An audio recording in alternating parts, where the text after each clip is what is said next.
Hello and welcome to another episode of Slightly Mad Science. Well, here we are in the middle of yet another gift-giving season, and you might be asking yourself, what can I do to make my present for my special one or loved one be so unique, so special, that they'll never forget how much I care? Well, we're not here to talk about that. We're here to talk about wrapping a gift in such an evil and devious manner that they won't forget it, but it won't be because they think you care. Please note, don't do this for people that are very environmentally conscious, because this isn't a very green way of doing things. 2, have any ready access to sharp implements nearby, or own a firearm and are likely to use it, because this may annoy them enough that they might perforate you, and, well, that would suck. So, we're going to go on with what we have to prepare for this. First thing and most important, spray foam.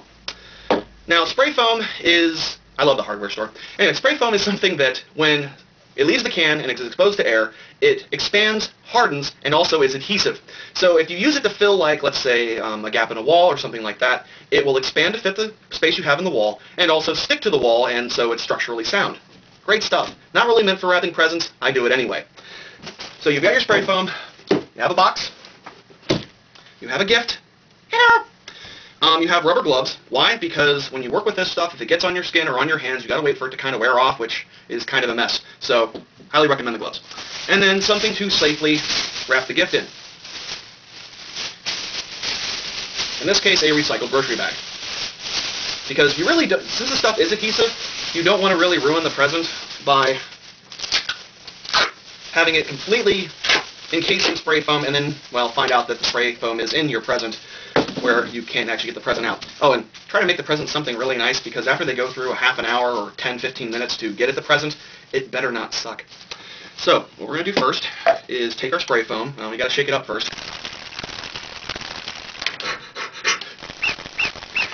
You can always pretend you're choking someone. That actually makes it easier to throttle. Take that and inject spray foam into the box, like so. Now, you can't see what I'm doing here, but I'm actually coating the bottom of the box with spray foam. Yeah, I know. You guys are now saying, "Oh, hey, Mr. Crazy Scientist Guy, you just told us to wear rubber gloves while we're doing this stuff with spray foam, and you weren't wearing yours." Well, see, 2 things. 1, I'd actually done that in multiple takes, and the last time that I like to take, I forgot to put on the rubber gloves. But secondly, strange things happen if I put these on. Yes, I think it's about time we got to know each other a little better. Sorry, it happens all the time. So that I have a nice base for whatever the gift is in. Because ideally, you want to have the present in the center of the box so that no matter which way they open it, they still got to work for it. Well, I already have one box pretty much prepared, so that one actually did have a chance to dry. This one I'm just going to chuck in here. And then pack it in the rest of the way. Now, if you're feeling generous, you can take a portion of the size of the box and fill it up with foam peanuts.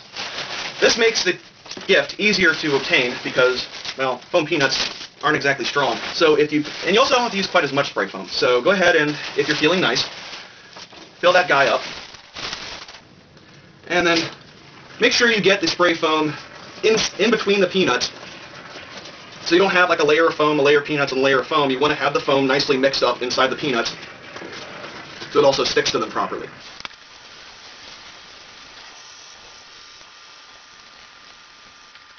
Okay, once you've filled your box for the most part, don't have to go all the way because it'll expand and fill up the gaps. Take it and go ahead and tape it shut, making sure to seal off pretty much any crack. You don't want spray foam gushing out of the box and covering everything.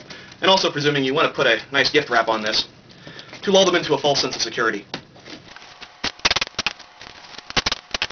Alright, and bottom's already covered.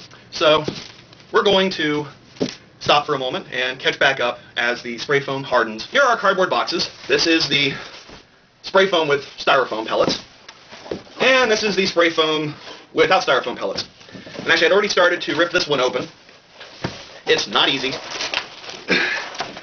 Now, that's the reason why I recommended the styrofoam pellets if you're feeling merciful, because I'm not a small guy. And this requires actually a fair amount of force in order to get the crap open. However, if you're feeling merciful, You can always offer them, in either case, some kind of utility knife or steak knife or something like that, in the interest of being nice.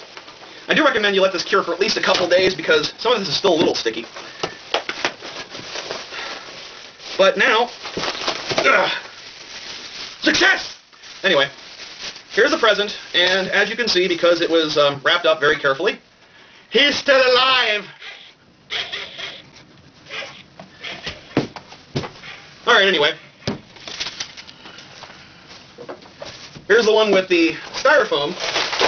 And actually, because the styrofoam is considerably more porous in general,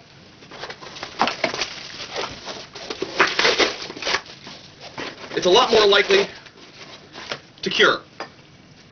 And, well, like I said, you might want to let this go for at least a couple days before you give it to somebody because it's still sticky. So let's see here.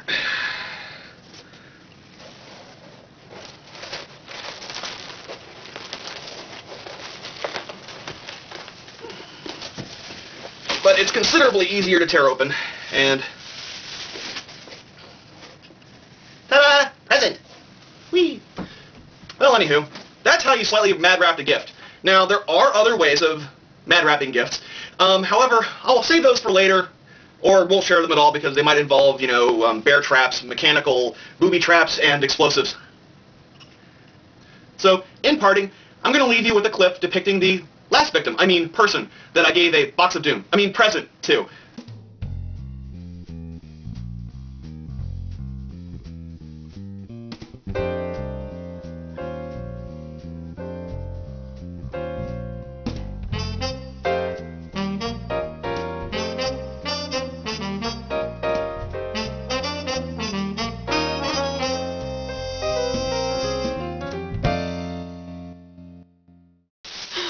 No way.